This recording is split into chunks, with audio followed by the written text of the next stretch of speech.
Hey Tom, I just wanted to do a quick tutorial. I went ahead and copied this file. So here at the top, you'll see my recording of what we talked about. In the bottom, I just imported the part that you recorded.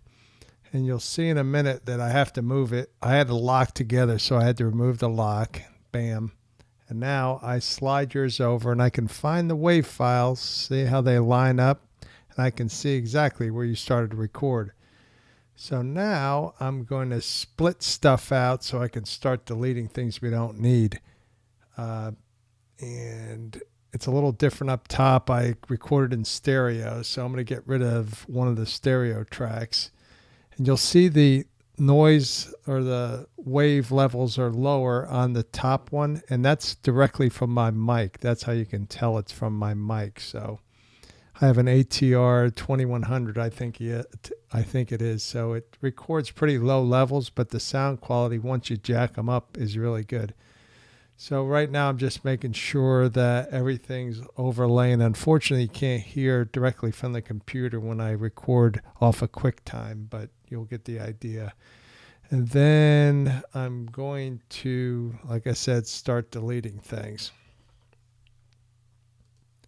Remember, I'm deleting the files that aren't directly from the mic. So I'll delete the one there that's from me recording. I'll delete, the stereo file. So I'll end up with just two tracks.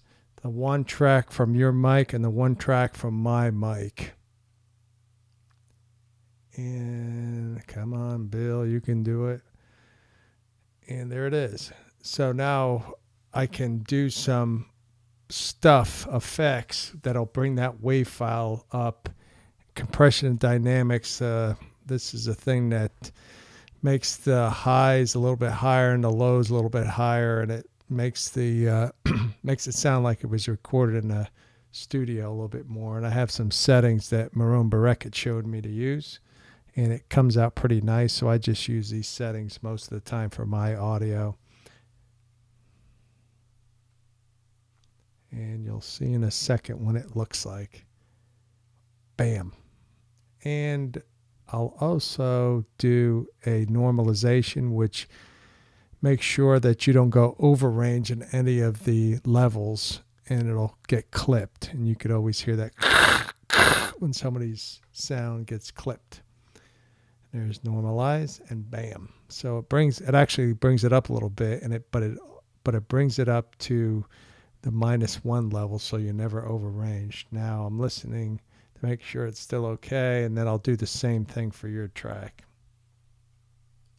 And there you have it. I'm going to select compression dynamics for that and normalize.